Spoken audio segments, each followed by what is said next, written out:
Welcome to the Pinning Combination Podcast. I'm KJ Pilcher, joined as always by Dick Briggs, a Hall of Fame coach and former Jeff and UNI wrestler.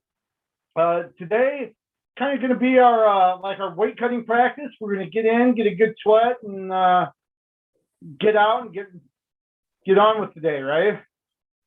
So a red flag day, right? Yeah. Yep. Well, big weekend,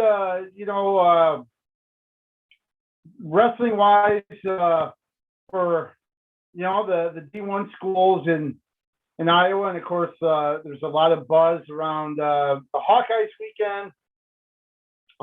They went to Illinois, swept 2 duels with Northwestern on Friday, then Illinois on Sunday. But seems like the biggest takeaway from the weekend really was the fact that Austin DeSanto didn't wrestle.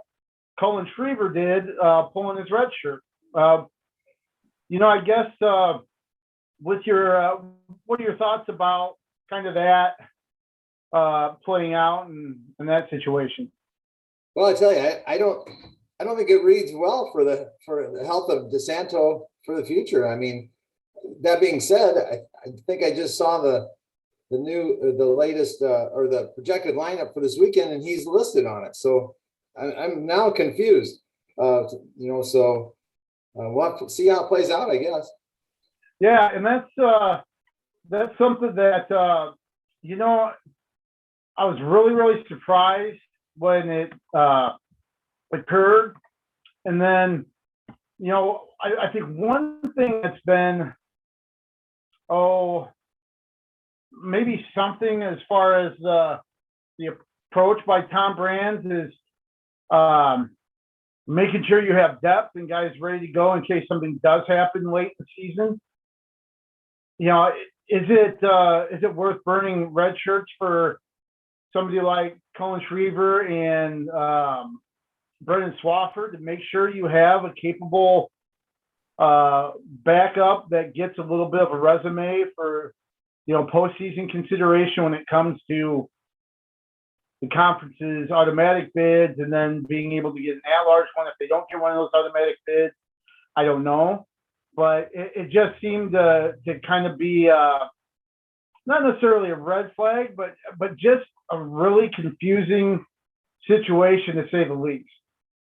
Right, and I guess both are listed, DeSanto and Cullan Schriever, as probable. So my guess is Austin will not wrestle. I mean, that's my guess, and especially if they start at 25, they won't. A lot of the meat won't be. Will still be in front of them rather than behind them. If they start at a different weight, maybe if they draw or whatever, maybe that's part of the plan too. So if needed, he comes in and that sort of thing. So I'm confused. Yeah, it's I don't think, to answer your question, no, I don't think it's worth it, to pull a red shirt.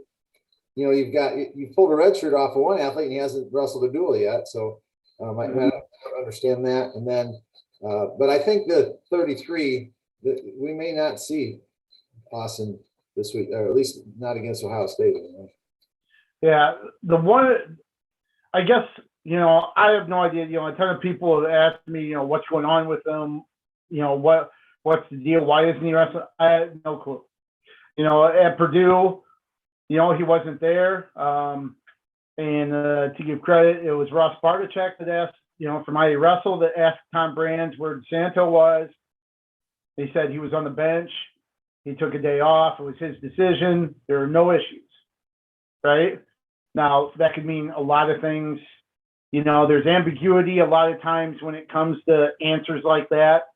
So you don't really know exactly. Does that mean there's no issues with his health? Does that mean there's no issues between the coaches and him?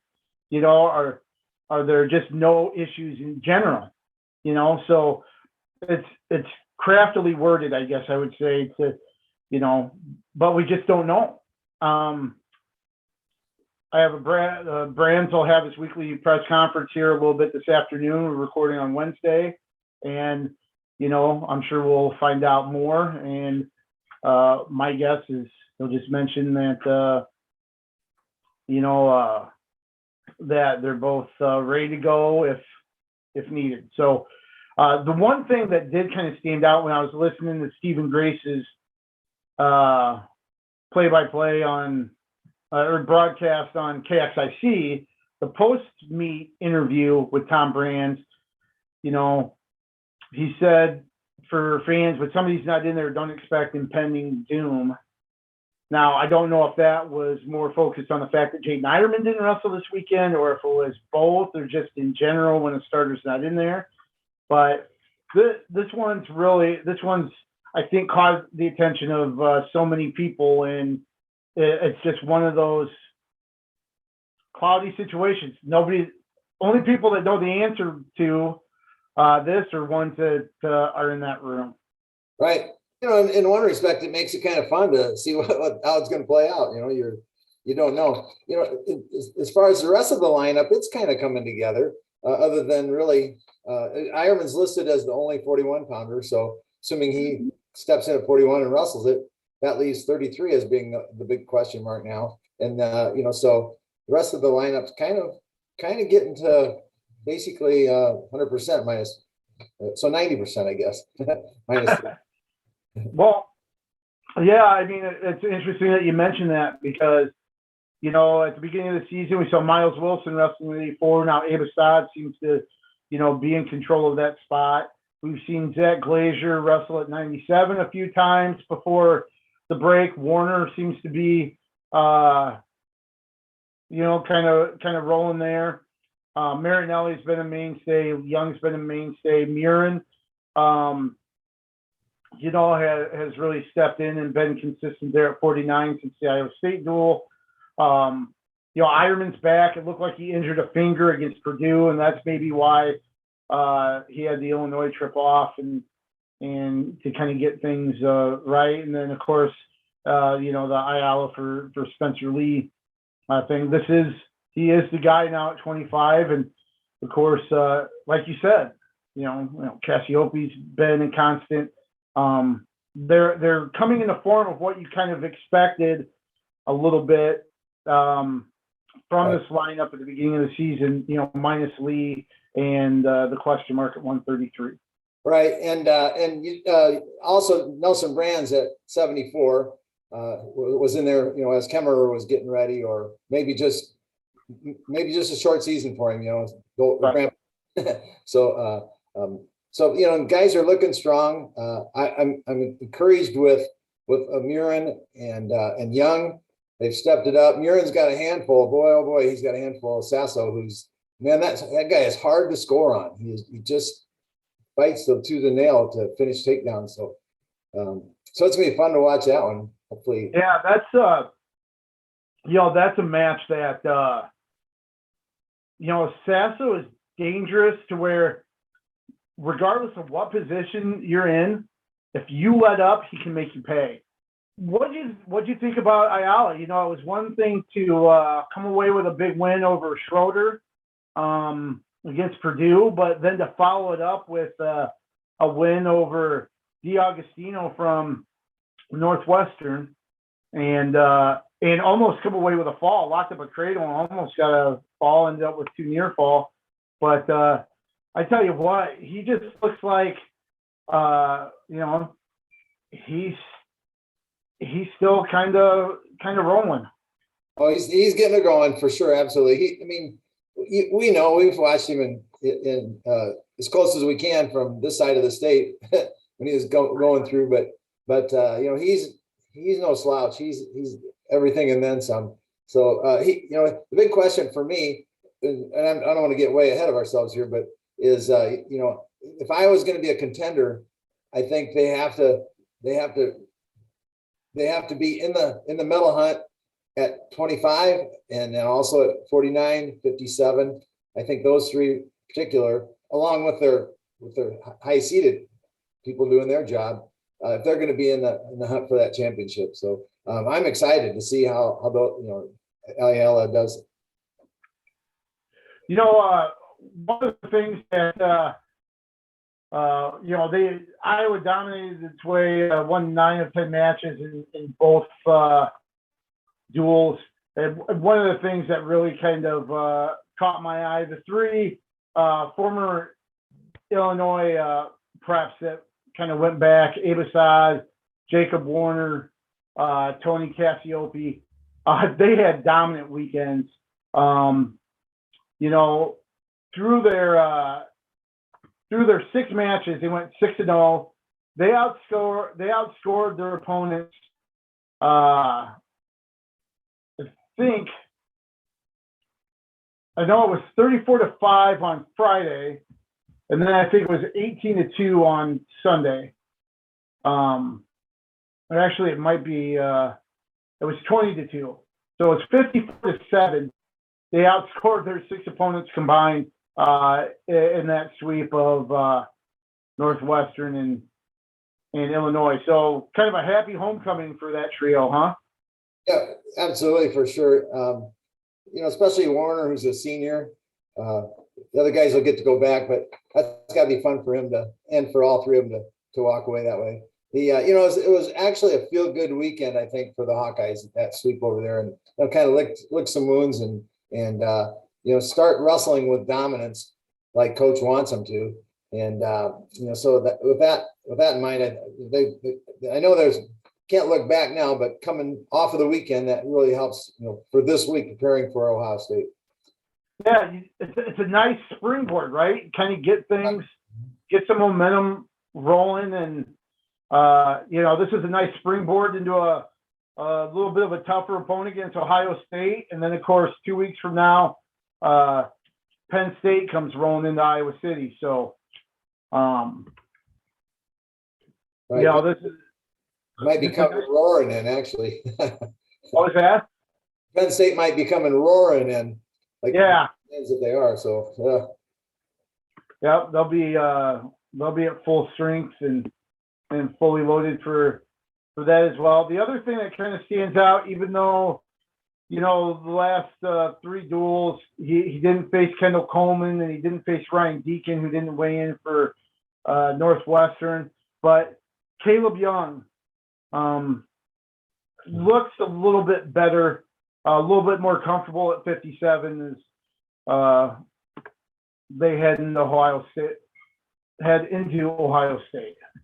Right, that's the one that stood out for me too. When I was thinking about wrestling with dominance, he did this weekend. He really stepped it up, and he needs to. You know, sometimes you can have wrestlers that wrestle to their competition. So if their competition is really good, they wrestle a close match with them. If the competition is really not so good, or at least a level or 2 down, they wrestle a close match with them. So not the case there. He really stepped it up and did a nice job. I also want to mention, we talked about Schriever, but you know, he had 2 losses, but he wrestled. That was a tough weekend for him, wrestling a couple of top 10 ranked kids, and he wrestled them pretty well. So kudos to him. Yeah, that's true. I think a lot of people don't realize that how good Cannon is for Northwestern, and of course Lucas Bird, a returning All-American, who definitely leading the way for Illinois. So yeah, you bring up a good point. You know, he had a tough slate in both duels, and you know, he competed well in both.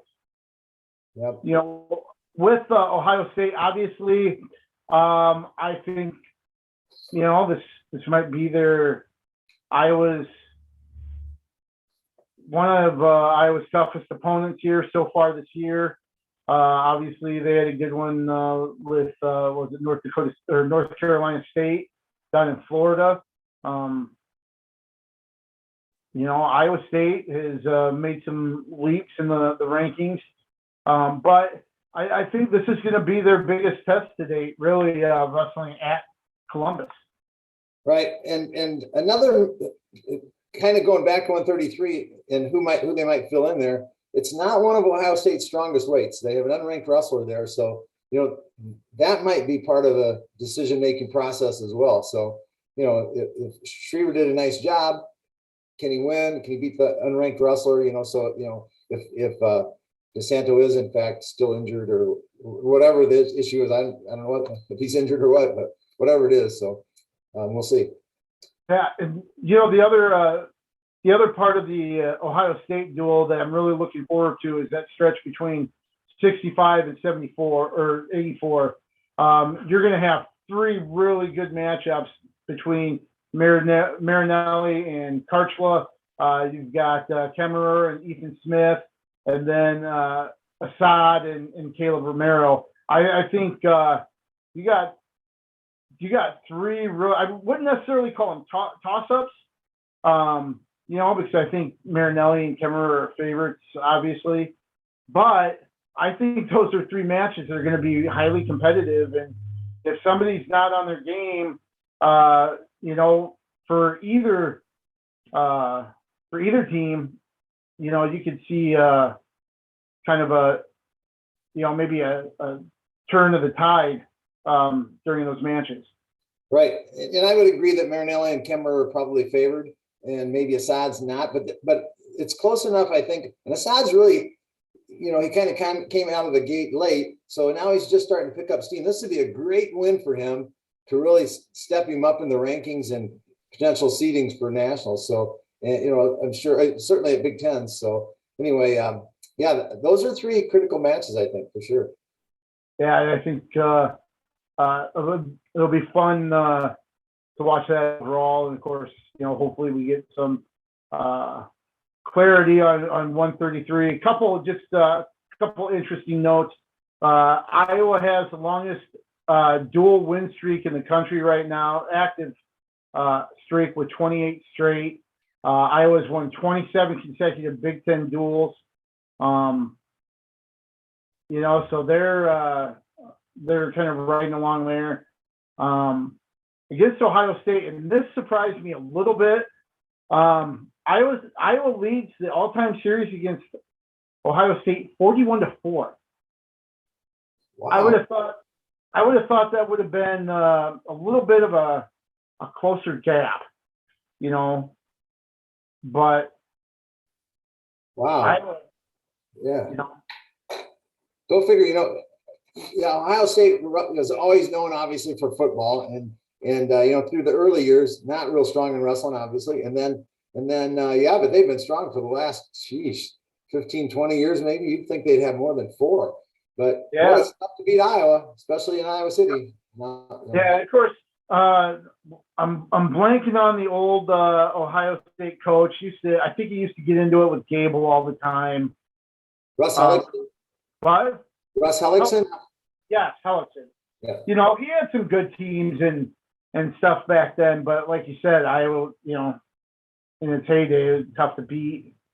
So, Hellickson was always the great. I always thought he came out and spoke, because back then they were saying Gable dominated and it was parity in the sport, and Hellickson was the one that said, no, that's what we need. He supported and came out vocally and said, he sets the bar and he makes the rest of us work to that level. So I had great admiration and respect for Russ Hellickson.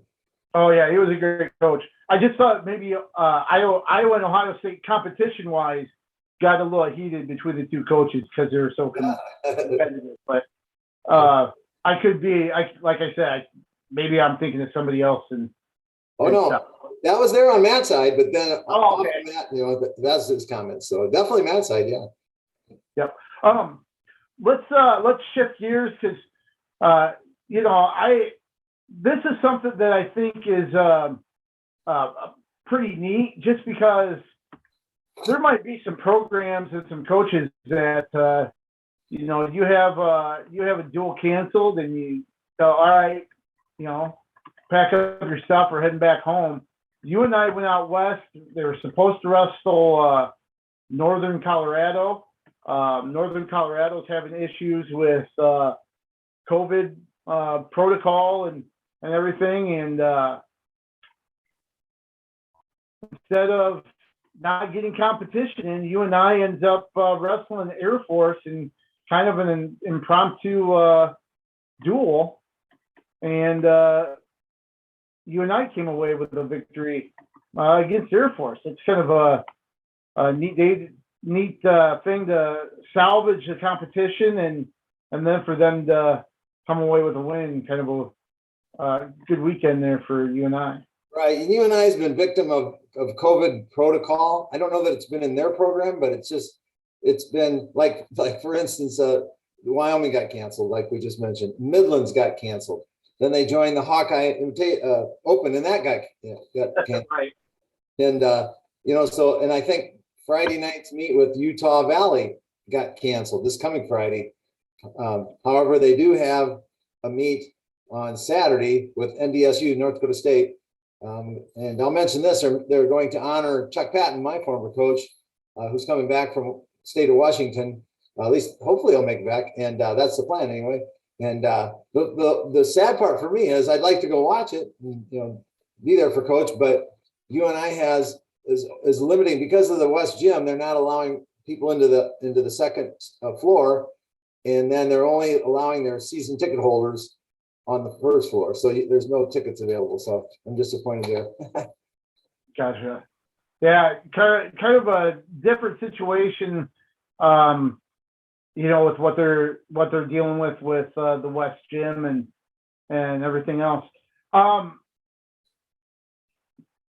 us a little bit about Coach Patton. I know we've brought up some things, over the years of doing this that you mentioned about Coach Patton, but tell us a little bit about him and the impact he had there, because we're kind of getting further and further away from those years, and some of the young kids or younger people coming up might not really have an understanding of just how big he was in the UNI program.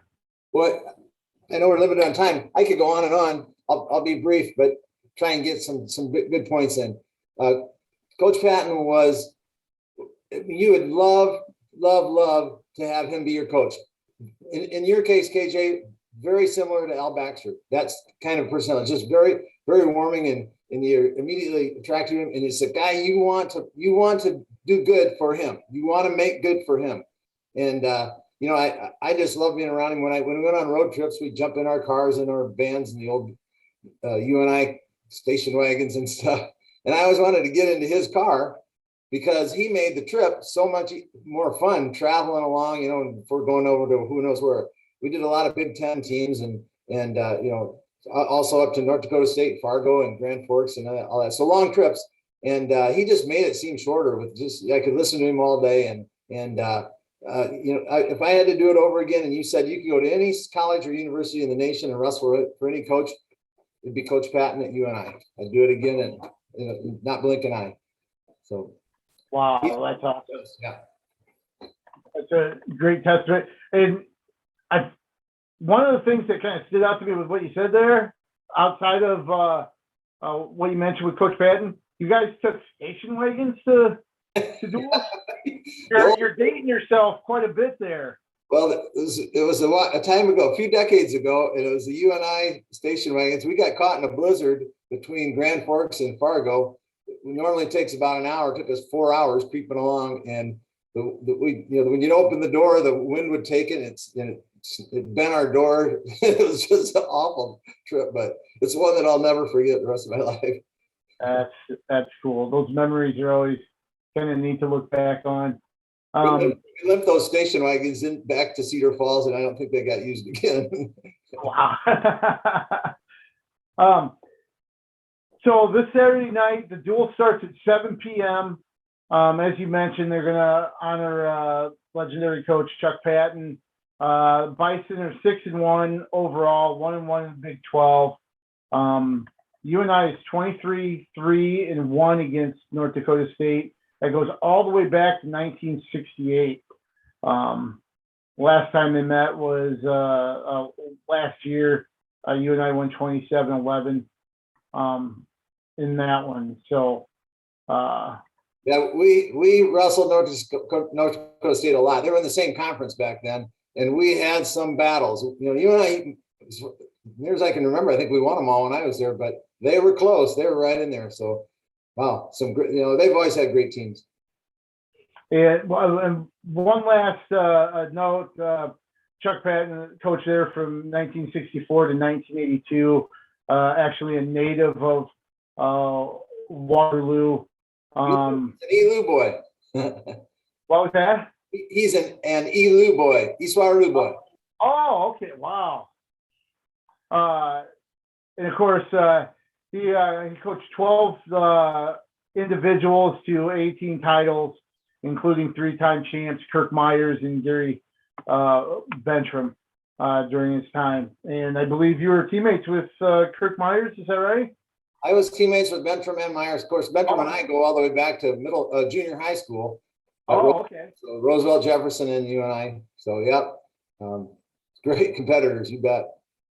And one of the other champs, Mike McCready. I think a lot of people might recognize that name. Longtime coach at Upper Iowa. And I've got a neat McCready story I'll tell you after we're done off the air, because I don't think I want to share it on air. But McCready was on that. He was with us in the station wagons on that trip. I was in the same car, and he was looking out with the window down on the passenger side, and I was in the back seat with the window up because otherwise it was too much draft coming through, looking for either side of the interstate, going left, right. So my brother, who sees the hood ornament on his car, driving. Oh wow, that is awesome. We're lucky to be alive. Oh, that's why it's kind of neat. It's an awesome story because you did get through it, but yeah, that's something you'll never forget. And then Iowa State made a little trip out west,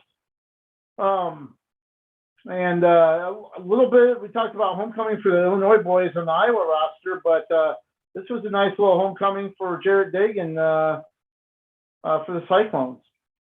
Right, the Cyclones had 3 meets, like Wednesday, Friday, Sunday. Is that right? I think at Cal Bakersfield, which is a makeup for Arizona State, I think. Yep. So they had to do some scrambling on their own, and then they won 44-0 there, and then Wyoming 30 on Friday, 32-6, and then Montana State. I believe that's the where that was held in the Dagan's hometown, right, or home school. And they won 49-0 there. So, they're scrambling, trying to fill some holes as well. So good for them. And that's neat for Jared. I happened to see the end of that match and the gym, and it was a very warm, response after he got a pin. And the crowd was, of course, very appreciative of them coming back. So that was pretty neat, I thought. Yeah, and of course, Iowa State's a little bit in the same boat as you and I, and the fact that they're supposed to wrestle Utah Valley this weekend as well. That meet's postponed. So it'll just be a single duel on Sunday. As of right now, Iowa State, North Dakota State. So the Bison making the Cedar Falls Ames road trip on back-to-back days. So, I was kind of digesting Iowa State and how they've been doing yesterday, and I thought, well, of course they've got their rock, David Carr, and then you throw in Dagan, who's really getting a rolling now, and then also Coleman, who I think is doing well. He's kind of in and out of the lineup this past week, but he's been going well. You got Tarakina, you got Parker, you got Bastida. Divine's doing very well, and I'm going, holy cow, they're starting to put it together. They're getting themselves a team. And then just as soon as I was thinking that, I see yesterday they got ranked by the coaches, and now they're in the top 10. They are 10th. So they are good. Keep an eye on Iowa State. Yeah, they're 10th with an 8-1 overall record. And like you talked about, Iowa's pieces kind of fallen into place. And now I think, especially at 41 and 49, having both of those guys in the lineup and at those weights, with Parker and Dagan, that does a lot. We've mentioned quite a few times just about how Marcus Coleman looks this year, and he's been fantastic. And then Younger Bastida is somebody that could wreak havoc for some wrestlers if they match up in the postseason. So this is becoming a good, solid, balanced team. And I think this is probably getting closer to that vision that Kevin Dresser had when he took over in Ames. Right. And then I didn't mention Schuler, but at heavyweight, he's also been, climbing up the rankings as well. He's still, I think, mid teens. Does that sound right? Maybe late. I'd have to give it a look, but I think he's right around there. So to complete that lineup, as you were saying, I agree 100% with you. And it's I've had fun watching him grow. So. Yep, and as we mentioned, they'll have that North Dakota State duel this Sunday at 2:00. Of course, next weekend will be their big Oklahoma trip, where they get the Sooners next Friday, and then Oklahoma State 2 days after that on Sunday. So this will be a nice little test before heading down to Oklahoma for the Cyclones. Yep. Now, the Mike Thoreau tournament was this weekend at Cornell, named after the former Cornell coach, USA. So can't really limit him to one thing because he did so much at so many different levels. But the Thoreau Invitational, I believe sponsored by Cliff Keen, was this weekend at Cornell, and another strong tournament there as well. Right. Augsburg was there, and they were there, I think, with their full strength lineup. And I think you would have seen other teams bring their varsity lineup that normally don't bring their varsity lineup, if they hadn't have been held back because of a COVID protocol. Like, for instance, I'll say, I'm guessing Co might have done that. I'm pretty sure Wartburg might have had, because they've been out so long, I'm guessing they're anxious to get back on the mat. So I know one guy that is. And, but Augsburg ran away. They had 6 champs and 4 runners up. 2 of those guys wrestled each other in the finals. So they had, they swept the finals in that way. I don't remember, like 84 maybe or something like that. And then Luther took second, had 2 champs and a runner up. Cornell had a couple of runners up. Loras had a couple of runners up. UD had a champ. And their champ was Zarek Anderson, who was on Instagram. It was D3 Wrestling's Wrestler of the Week for the nation. Really? Right. And then I should mention that Luther, their 2 champs, Briar Babin, and then at 197, Donovan Korn. Korn was awarded the ARC Wrestler of the Week. So a couple of wrestlers a week for D3 coming out of the conference or that tournament. Yeah, we're fastly approaching. We're only a little more than a month away from that regional tournament. So the postseason is getting here awfully quick, especially for those guys that haven't wrestled a lot or really on a consistent basis because of a lot of different factors. Right, and you have, with the remaining part of the dual season, you still have the 3 biggies that need to wrestle each other in the art conference. That being Co College, Loras College, and Wartburg College. So you'll see. I think you'll see Co. You will. I know you'll see Co and Loras this weekend in the art duels. I'll go ahead and mention that since I brought it up. But the co-hosts Luther, Loras, Nebraska Wesleyan, and Simpson, and that's number 2 Loras versus number 3 Co. And in the dual rankings. So that'll be a biggie that'll happen here in Cedar Rapids. So if you're not doing anything, stop by. Definitely. The other half of the conference has UD, Dubuque is hosting BV, Central, and Wartburg, and they'll wrestle 3 duels, whereas at the co-site, they'll wrestle 4 duels. So the big meet there is number 6 Wartburg versus number 14 Central. So a couple of big matchups there. But and then of course the co-Wartburg meet we're still waiting to see when that's rescheduled, and then Wartburg and Loras is the last meet of the year. Then throw in Augsburg for Loras, the Battle of the Birds. So there's a lot of fun stuff to go yet to go. Yeah, kind of a sprint to the finish here for the art schools. Well, let's change our focus to high schools now. Big weekend this last weekend, especially here in the Cedar Rapids metro and surrounding areas. Three really, I don't know, I'd say marquee tournaments. I think at least they certainly turned out to be that with Jefferson Jayhawk Invitational. Then you had Marion's Loyd Shaffer invite and Solon's Ed Hadenfeldt Invitational. Let's talk about the Jayhawk first. Pleasant Valley came in, they had 4 champs, looked really, really good, coming away with a team championship, I believe, over Hempstead.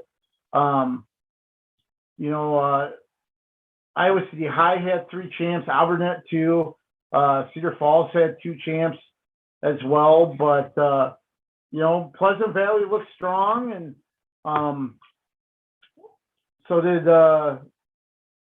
Hempstead. But as far as the area teams, Albernet and City High look good. Right.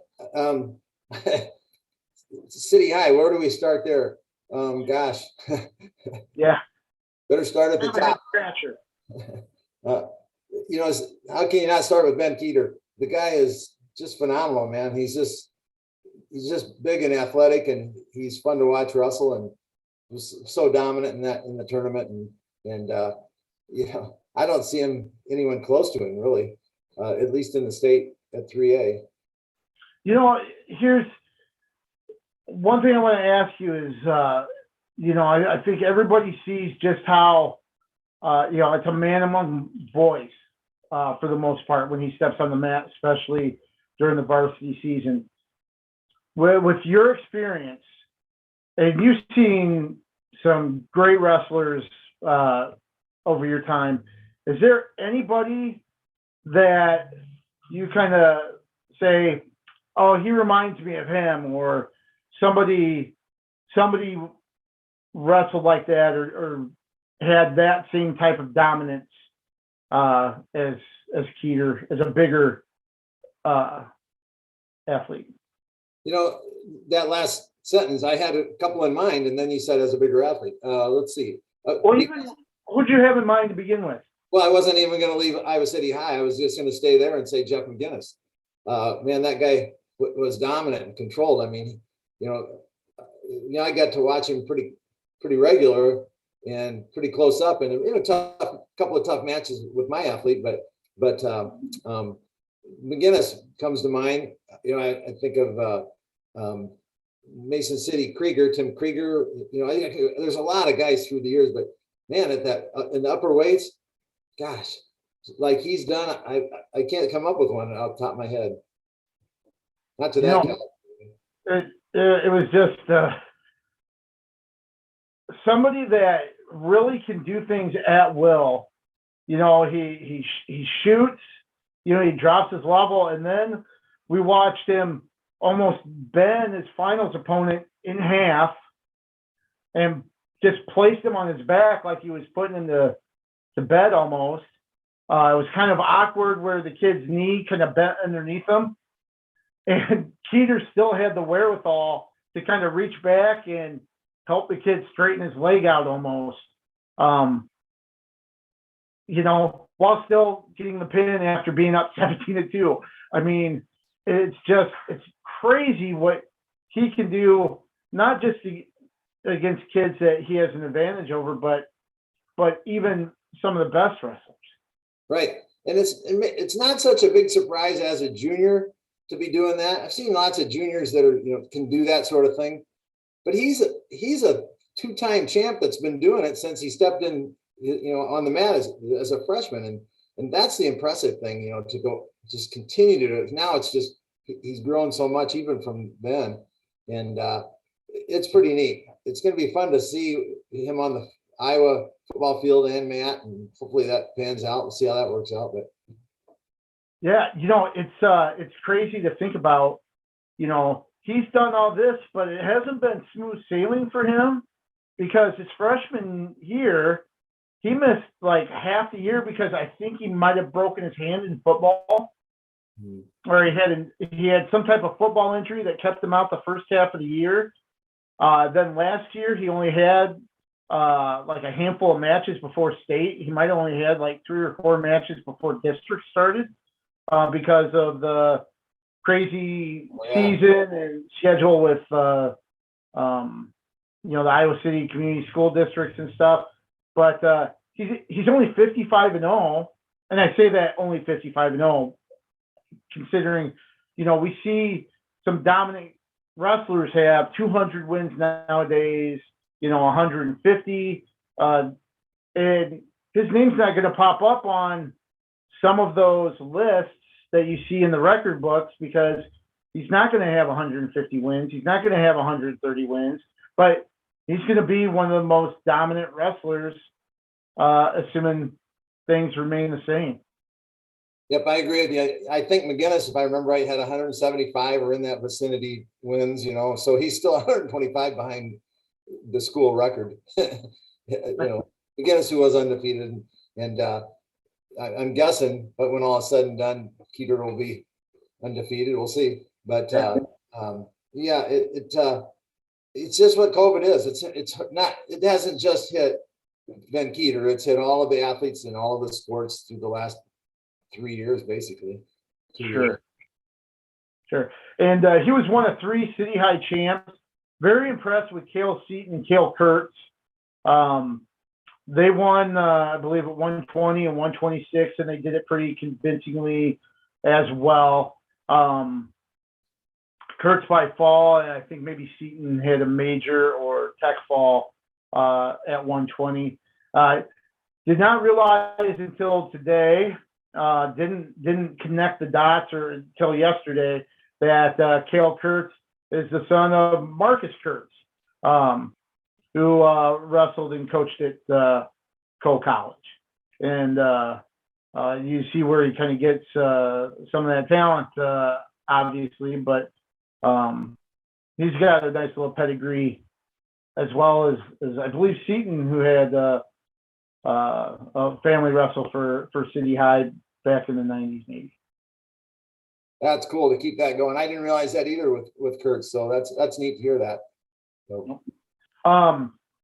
Alburnett had 2 champions, Rowdy Neighbor at 106, and then Carson Klosterman at 145. They had 4 finalists overall.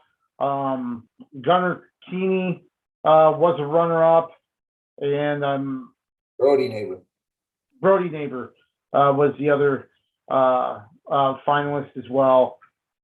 But Alburnett, I think we might have talked about him a little bit last week as well.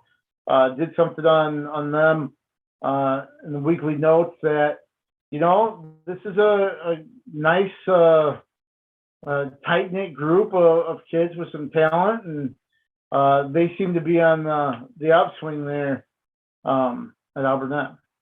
Right, and I've always been impressed with the Alburnett program. It's a community program. You've got which I think you mentioned in there, the Shalistas, starting with Brent, the dad, and then the sons that help with that youth program, and even have a wrestling facility that kids have been coming to for years to train in their youth.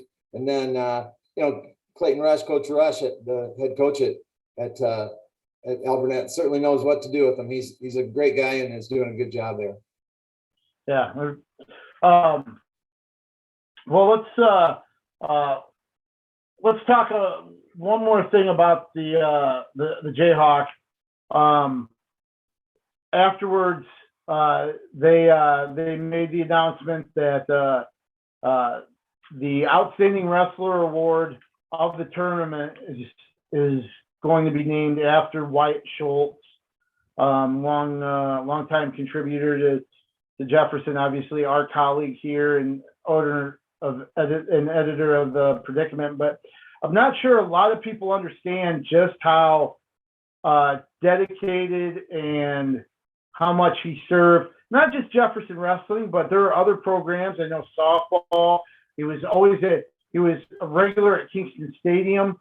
for Jefferson football games and taking photos and supporting programs there. But obviously wrestling was the one thing that was the biggest love and endeavor for him when it came to Jayhawk sports. And they, not only did they come up with the plaque and name it after Wyatt, they presented Kirsten and Grant, his widow and son, their team poster, which has Wyatt's likeness on it with Keep Wrestling on the Move. Very special ceremony to cap things off. Absolutely. I mean, obviously for you and me, as our colleague on this program, that was very special. I've got lots of connections with Kirsten and Grant, and so that was really neat. And Coach Martin, Rob Martin, Jefferson head coach, asked if I would like to present Kirsten with the framed copy of the poster at the end, and he was going to present one to Grant. And I said, "Oh, absolutely, I'd be honored." And so that was nice to be as part of that, and really, that's cool. It was just neat to kind of, because Wyatt would have been there. He'd have been there for sure, and he'd been there the night before helping with the pre-seeds and you're right. He helped every sport that I can think of, soccer and track and baseball and softball and football and but he did start with wrestling, came to me back in the, I don't even remember what year, 90s, early 90s. And that exploded. His love of wrestling is no secret, obviously. And, that exploded to him buying the Predicament and then just going bigger and nationally. And, so what a nice honor locally for a national hero.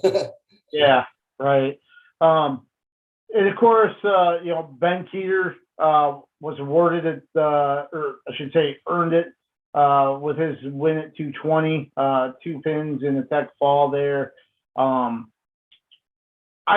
thought it was really cool talking to him the following day, because I didn't get to him there after the ceremony, but asked him about that honor and mentioned that he knew of Wyatt, knew what he was about, would see him at tournaments, obviously, and Wyatt would always, kind of give a head nod to him and stuff like that.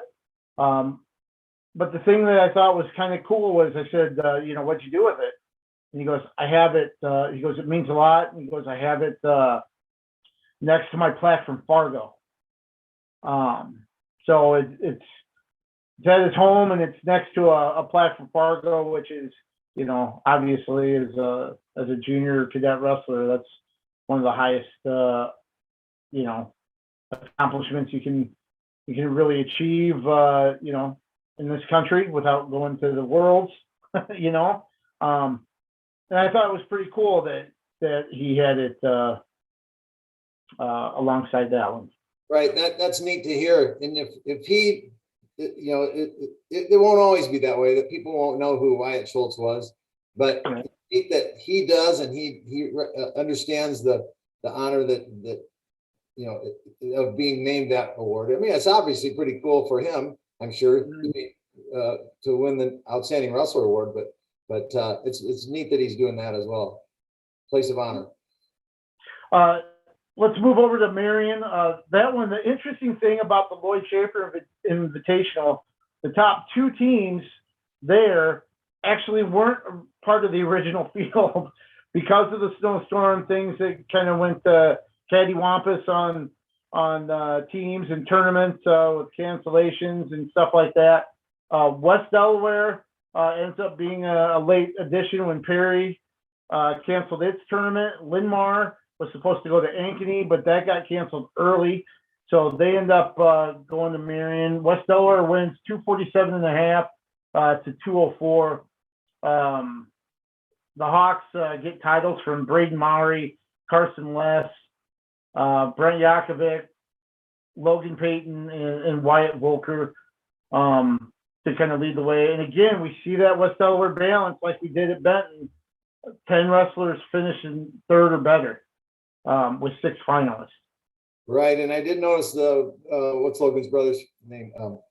He was not in the, you're right, was not in the lineup either. So, I mean, everyone's at that, has something like that going on, but I mean, that's just how strong they are. Geez. So between the two teams that weren't supposed to be there, they took home 8 championships. That's pretty amazing. Kind of made it a little tougher.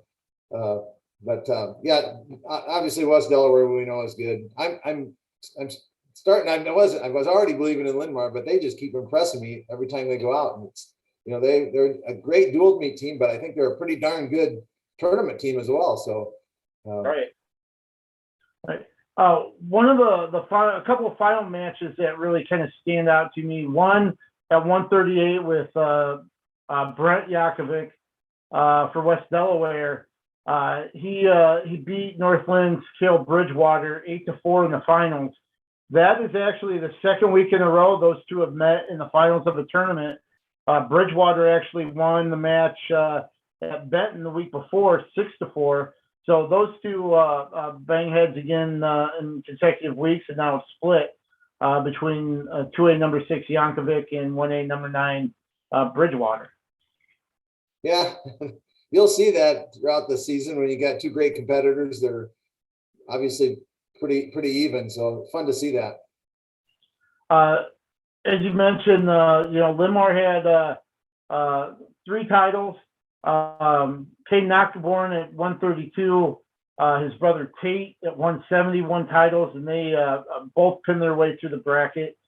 Grant Kress won at 145 pounds. He had Braden Park at 26, and Luke Gaffney at heavyweight finished second. And both of those two had top-ranked foes that they faced in the finals.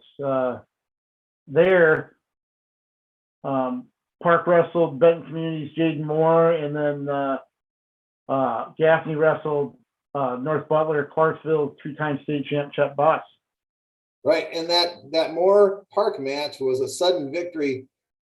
I believe it was a sudden victory win, and so I mean there's 2 great competitors right there. Yep. Moore is ranked number 1 in 2A. Braden Park number 4 in 3A. So that's the one thing I want to ask you too about that. The way the match played out, it ended up being 6-6 at the end of regulation. Moore had 3 reversals, and then get his first takedown until sudden victory. Ever seen anything play out like that where? I don't really recall it, but it's not something I would retain, I suppose. But that is an oddity for sure. Yeah, a little bit different. Kind of reminds me of my brother wrestled with a wrestler at Waldorf Junior College and then at Buena Vista named Kevin Besh, and he came back and helped Baxter, and he loved wrestling on the mat, wasn't real fond of wrestling on feet. And he would literally stick his leg out and want you to shoot in on him so he could start getting on the mat. He'd give up a takedown just to get back to where he was comfortable. So that's kind of interesting, even though we know Jaden Moore is much better on his feet than that. A couple other big ones. Well, just to mention Buss, for people that don't remember, he's going to be heading to UNI, and I think that's a great get for UNI. As he goes for his 3rd title, he improves to 30-0 this season with a win over Gaffney, who's tough, ranked 3rd in 3A. A couple other area champs that I want to mention: Cedar Rapids Xavier's Christian Stanek, who is going to go wrestle at Iowa State. He improved to 21-3, and he won at 160 pounds. Kennedy ended up getting a championship from Alex Cuck at 182. He's 16-2 now, ranked 7th in 3A. Mount Vernon was 3rd. Williamsburg was 4th. They each had a champion. Clark Younggreen from Mount Vernon won at 220, and Gavin Jensen remains undefeated at 32-0 at 113. Right. And Mount Vernon, besides having a champ, they had 13 wrestlers there, and all 13 placed. So wow, that's for them. So that's good. Younggreen, 28-1 right now. His only loss was to Wyatt Volker. So that's, you probably don't hear a lot about Young Green right now, but he's put together a pretty good season, and he'll be somebody to watch here down the road, I think. So we've had some great names today. I don't know that we mentioned Mitch Pins, but we had Rowdy Neighbor, Mitch Right. Pins. Does Young Green fall into that category? I'm thinking he's young and green, and I'm old and gray. So I like that. Not that you're old and gray, but the Young Green, that's definitely one of those good, fun names, interesting names to go along with Mitch Pins. Yeah, we didn't mention Mitch Pins was the finalist against Rowdy Neighbor, which caught a lot of attention on social media once that got out. Let's look at Solon here. That was another one that had an addition, a pretty notable addition with Waverly Shellrock. One thing I want to mention here really quick before we go into Solon. West Delaware won the Marion invite, and they were supposed to wrestle at Perry. 4 teams that were supposed to wrestle at Perry ended up winning tournaments on Saturday. Oh, wow. So West Delaware, Spencer, Logan Magnolia, and Sergeant Bluff Luton were all supposed to wrestle at Perry. And that got canceled. They went to different events, and they all won team titles. So that field at Perry would have been pretty fun to watch when you had that type of firepower, I suppose. But on to the Hadenfeldt, Waverly Shellrock came down to Solon, and obviously they flexed their muscle down there a little bit, but a big showing by Waverly with 9 champs and 12 wrestlers in the top 3. Did you say a little bit? Flex their muscles with 9 champs and runner-up. Yeah, that's pretty darn good. Sheesh, 324 points. As to second place, North Scott's 207. Wow. So they flex their muscles all right. Yep. A couple of the finals matches that kind of stand out. Ryder Block of Waverly Shellrock beat Cade Sebrecht in the finals in a battle of state champs. Block was a state champ at 106 and 3A in 2020. Cade Sebrecht won the 106-pound 1A title last year. This was a match that was 4-4 after 1, but Block had 3 takedowns in the second to kind of pull away and end up winning 11-7. And then the other one that... Sorry. Oh, no, I was just going to mention top-ranked McCray Hagerty beat number 6 AJ Peterson of North Scott 10-5 in their finals match as well. So, and then Jake Walker with a big win to a major over Gage Marty at heavyweight. Walker ranked number 1 in 3A. Marty number 2 at 220 and 2A. Still deciding whether or not he's going to go 220 or heavyweight for the postseason. Right, that was impressive to me. I didn't think it would be that big of a separation between those two, particularly at heavyweight. So that caught my eye as well. Lisbon had 2 champs. Quincy Happel at 126, Max Cole at 170. Happel pinned his way through the tournament. He's 29-1. And this weekend, during that weekend tournament, he reached 150 career wins. And the third sibling in their family to reach 150, joining Carter and Kale. And then Cole beat North Scott's 10th ranked Seth Madden 2-1 in the finals for Lisbon. How many wins did Papa Happel have in his career? He might be approaching that. They probably didn't wrestle as many back then, but yeah, probably didn't have as many. Back then people forget 35-40 was that I don't even know if in the 80s maybe 35 or 40. 35 was probably topping things out maybe back then. I don't know, just Mhm. I think when you said 3, there might be actually be 4, but I'm sure he's not quite that many. But I will say this, when was the last time that Lisbon went to the Hadenfeldt and only had 2 champs? It's been a while, but that's what happens when you bring in a powerhouse like Waverly Shell Rock. So And finished third and finished third, right? behind Waverly Shell Rock and North Scott. A couple other things I just want to mention from our area schools here from last weekend, and we'll hit the girls tournament this weekend coming up. Iowa City West wrestled at Bettendorf.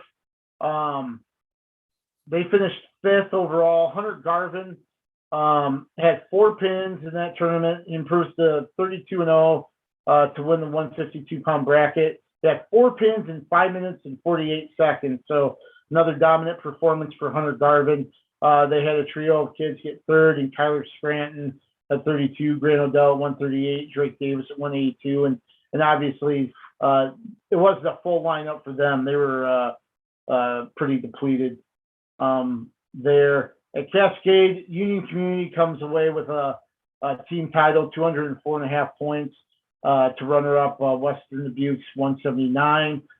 Beckman was 3rd, but Union had 6 champs. Pretty nice performance there. Jace Hedeman at 106, Braden Bonesack at 113, Caleb Olson 132,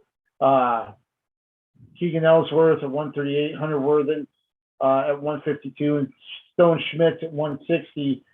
He had a pin over Riceville's Lawson Losi in the finals in the first period. So that was a big win for him. And then Midland's Caden Miller. He's ranked 2nd. He won the 195-pound title with a pin over Owen Huntergarth of Dyersville Beckman, who's ranked 4th in 2A. So he's putting together a really strong individual season there for the Eagles.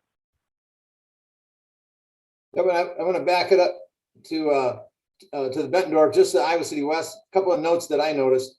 Grant Odell lost in the semifinals 3-2 on tiebreaker to the champion Helgeson from Johnston. So that was his only loss there, and he's having a great season as well. And then I don't know if you noticed, Justin Avila was clear up to 170. Oh, I didn't notice that. Surprising to me because Iowa City West did not have a 160-pounder, so that was a void for him. So I'm surprised because he wrestled 145 in the duel that you and I were at earlier this year. So right, yeah, I didn't notice that. So interesting. Have to see what's going on there.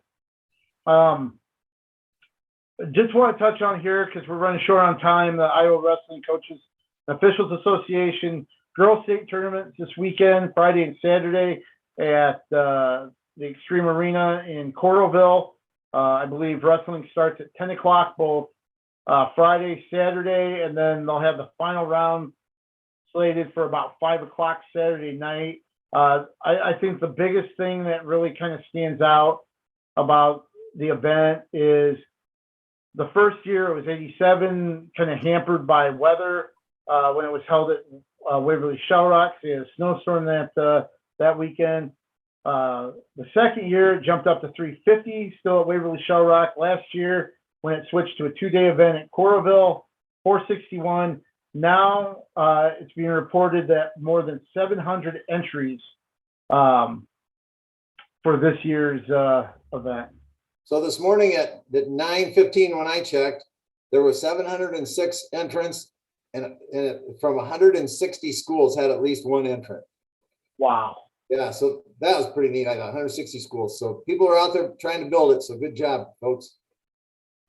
Yeah, and there are talented competitors there as well. When you look at, you're going to have athletes like Ella Schmidt from Bettendorf, who, I'm assuming she's still part of their varsity lineup for the boys team. At least she has been, Waverly Shell Rock's got, the Diaz sisters and Annika Behrens and McCrae Hagerty's sister, also a part of that. You look at Charles City's Lily Luft, Independence, Rachel Eddy, Naomi Simon of Decorah, who won it at 145 as a freshman, and then of course, we've seen Janelle Avila for Iowa City West now. She won it 2 years ago as a freshman. For Lisbon, got hurt last year during the tournament. But you've got wrestlers like Simon and Schmidt and Eddie, that are ranked nationally and stuff that are going to be competing. Right, and a comment about Ella Schmidt. I did not see her in the lineup at the Bettendorf tournament, but they had 6 champs in there. I don't know what weight she did, so that they're a solid team. But I did see her on Sunday. I worked the youth tournament on Sunday at Bettendorf, and she was in the corner coaching the little girls. And then on the other side was another high school wrestler, female wrestler, coaching the girls, and they were from the same club. But there was a girls bracket, and I thought that was the neatest thing. So these little girls that are out there wrestling are looking up to those high school kids, and that's their role model. I thought, holy, that's just great. So it just touched me when I looked over and saw that. So very neat. Oh, that is awesome. And that's how it grows. That's what we saw Felicity Taylor do at South Winneshiek, having, little camps and clinics for young girls that were wanting to wrestle while she was still in high school. And that's fantastic. And that's probably one of the reasons they've kind of put it on their own shoulders to kind of do this and give back and want to see it grow. And that's probably one of the reasons why we're seeing it kind of grow here. Any final notes or comments before we close things up? I do have one comment. I was looking at the IWCOA dual meet rankings in 3A, and I'm just going to say this because this happened to my team when I was coaching the last 2 years. This is a call out to the coaches. Do a better job, coaches. Okay, because here's what you got. You got Waverly-Shawrock first, Southeast Polk second, Ankeny third, Waukee Northwest fourth, Bettendorf fifth, Linn-Mar sixth.